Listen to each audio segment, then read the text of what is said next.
Bayangkan seekor burung yang terlihat seperti campuran penguin dan burung beo. Itulah puffin. Dengan bulu hitam putihnya yang rapi, dia terlihat sangat formal, seperti memakai tuxedo. Tapi kemudian kamu melihat wajahnya. Dia punya paruh besar segitiga yang penuh warna, oranye terang, abu-abu gelap, dan kuning cerah semuanya menyatu.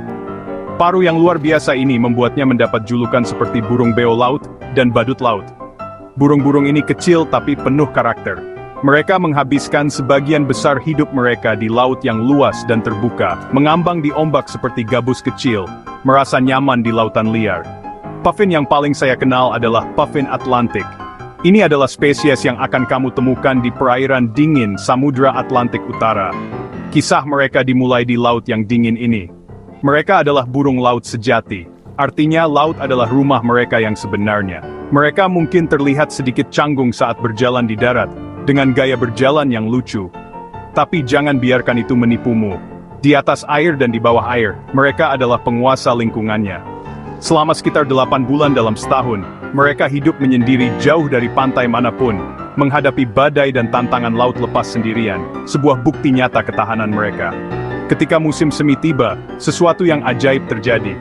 Insting yang kuat memanggil mereka kembali ke darat. Mereka menempuh jarak yang sangat jauh untuk kembali ke tebing pantai dan pulau yang sama tempat mereka dilahirkan. Tempat-tempat ini menjadi kota puffin yang ramai. Mereka berkumpul dalam kelompok besar yang disebut koloni. Disinilah mereka akan menemukan pasangan, membesarkan anak-anak mereka, dan bersosialisasi dengan ribuan puffin lainnya. Udara dipenuhi dengan suara panggilan mereka yang unik, seperti geraman. Sungguh pemandangan yang menakjubkan melihat garis pantai yang berbatu dan berangin ini, benar-benar berubah dengan kedatangan burung-burung berwarna-warni ini, siap untuk musim kawin yang penting di depan. Jadi, mengapa mereka memilih tempat-tempat spesifik yang seringkali terpencil ini? Ini semua tentang keamanan dan keluarga. Tebing curam dan pulau-pulau terpencil ini menawarkan perlindungan dari banyak predator darat. Jauh lebih sulit bagi rubah untuk mencapai sarang di tebing yang curam. Di sini, mereka menggali liang ke dalam tanah yang lunak, kadang-kadang hingga 1 meter dalamnya, menciptakan rumah bawah tanah yang aman untuk satu telur berharga mereka. Liang ini berfungsi sebagai tempat penitipan anak, tersembunyi dari burung camar lapar di atas dan bahaya lain di tanah. Strategi cerdas ini memberikan anak mereka, yang disebut puffling, awal terbaik dalam hidup, sebelum siap menghadapi pi luas.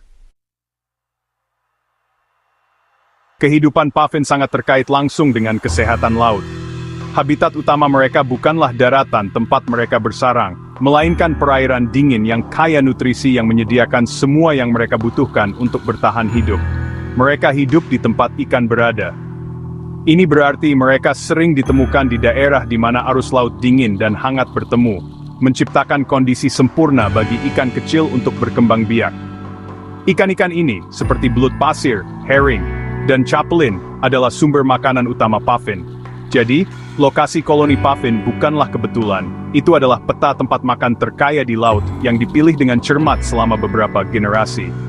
Dalam hal berburu, puffin adalah atlet yang luar biasa. Dia tidak hanya mencelupkan paruhnya ke dalam air, dia menyelam. Dari permukaan, puffin akan terjun lebih dulu ke laut dengan tujuan. Disinilah bakat aslinya bersinar. Dia tidak menggunakan kakinya untuk mendayung. Sebaliknya, dia menggunakan sayapnya. Dia mengepakkan sayapnya yang pendek dan kuat untuk terbang menembus air, sama seperti dia akan terbang di udara.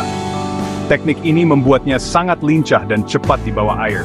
Dia bisa berputar dan berbalik dengan kecepatan luar biasa, mengejar kawanan ikan yang bergerak cepat. Ini adalah pertunjukan akrobatik bawah air yang spektakuler. Satu perjalanan berburu bisa menjadi petualangan laut dalam. Puffin bisa menyelam hingga kedalaman 60 meter, yang lebih dalam dari tinggi bangunan 10 lantai. Mereka juga bisa menahan napas hingga 1 menit, meskipun sebagian besar penyelaman jauh lebih pendek, sekitar 20 hingga 30 detik. Ini memungkinkan mereka mencari makanan jauh di bawah permukaan, di mana banyak burung laut lainnya tidak dapat mencapainya. Mereka menggunakan penglihatan tajam mereka untuk melihat ikan yang berkilauan di dunia bawah air yang suram. Begitu ikan terlihat, puffin mengejarnya dengan tekad tanpa henti, seorang master sejati di tempat berburu bawah airnya. Peran puffin dalam ekosistem adalah sebagai predator yang terampil. Dengan memakan sejumlah besar ikan kecil, mereka membantu mengendalikan populasi ikan ini. Ini adalah pekerjaan penting dalam jaring makanan laut. Mereka adalah mata rantai penting, mentransfer energi dari ikan kecil yang mereka makan ke rantai makanan. Tanpa puffin, populasi belut pasir dan ikan kecil lainnya berpotensi tumbuh terlalu besar, yang dapat mengganggu keseimbangan ekosistem laut yang rapuh. Mereka bukan hanya burung lucu, mereka adalah manajer penting ekosistem laut, memainkan peran mereka setiap hari. Mari kita lihat lebih dekat paruh yang menakjubkan itu. Itu bukan hanya untuk pamer, itu adalah alat penangkap ikan khusus. Selama musim kawin, lempengan luar paruh tumbuh dan menjadi berwarna cerah. Ini untuk membantu menarik pasangan. Tapi strukturnya adalah kejeniusan murni untuk berburu. Di bagian atas paruh, ada duri kecil yang menghadap ke belakang. Lidah puffin juga kasar dan bisa menekan ikan ke duri-duri ini. Ini memungkinkan puffin untuk memegang ikan yang sudah ditangkap sambil membuka paruhnya lagi untuk menangkap ikan lain. Dan satu lagi setelah itu, adaptasi unik inilah mengapa kamu sering melihat foto puffin dengan paruh mereka yang penuh ikan. Semuanya berjejer rapi. Mereka bisa menampung rata-rata 10 hingga 20 ikan sekaligus, tetapi rekornya lebih dari 60. Ini sangat efisien. Ini berarti mereka bisa melakukan lebih sedikit perjalanan kembali ke sarang, menghemat energi berharga.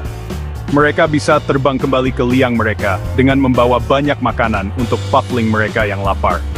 Ini memastikan anak mereka mendapatkan makanan yang baik dan bergizi, yang sangat penting untuk pertumbuhan cepatnya.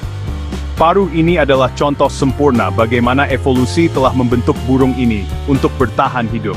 Bahkan tubuh puffin dibangun untuk kehidupan di laut. Sayapnya yang pendek dan gemuk adalah kompromi yang fantastis. Meskipun membuat terbang di udara sedikit melelahkan, puffin harus mengepakkan sayapnya sangat cepat, hingga 400 kali per menit. Mereka sempurna untuk propulsi bawah air.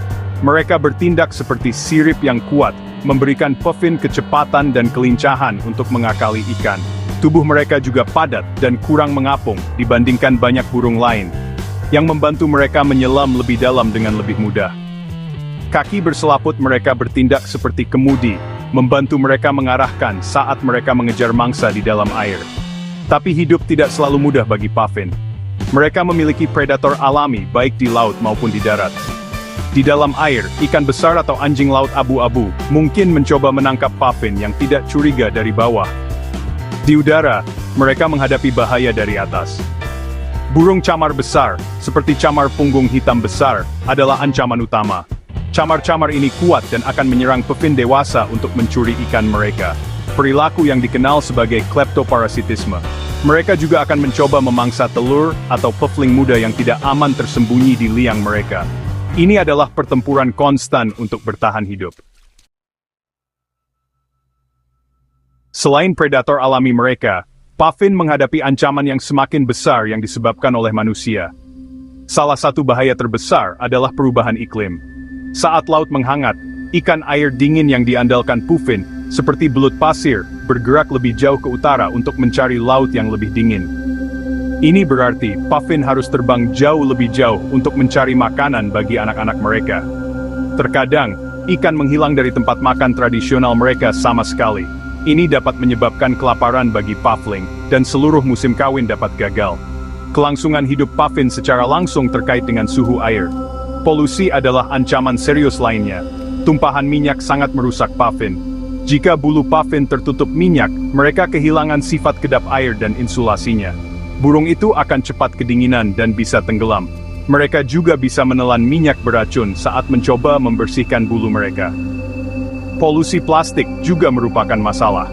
Puffin bisa salah mengira potongan plastik kecil sebagai makanan, yang dapat menyebabkan cedera internal dan kelaparan.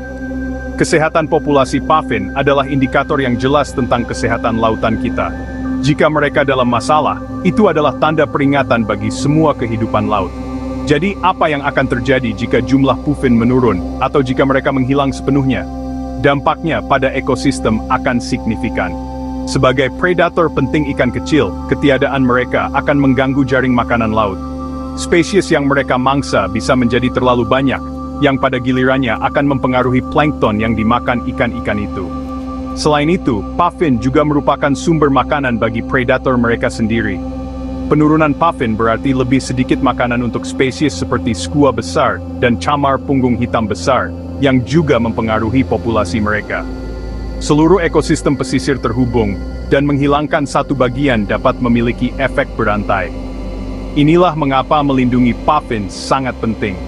Mereka lebih dari sekadar burung menawan dengan paruh berwarna-warni. Mereka adalah bagian penting dari keanekaragaman hayati Laut Atlantik Utara. Melindungi mereka berarti melindungi lautan kita. Ini berarti mengatasi perubahan iklim, mengurangi polusi, dan memastikan bahwa praktik penangkapan ikan berkelanjutan, sehingga ada cukup ikan untuk manusia dan burung laut. Dengan menjaga penyelam laut yang luar biasa ini, kita mengambil langkah penting menuju pelestarian kesehatan dan keseimbangan dunia laut planet kita, untuk dinikmati dan dikagumi oleh generasi mendatang.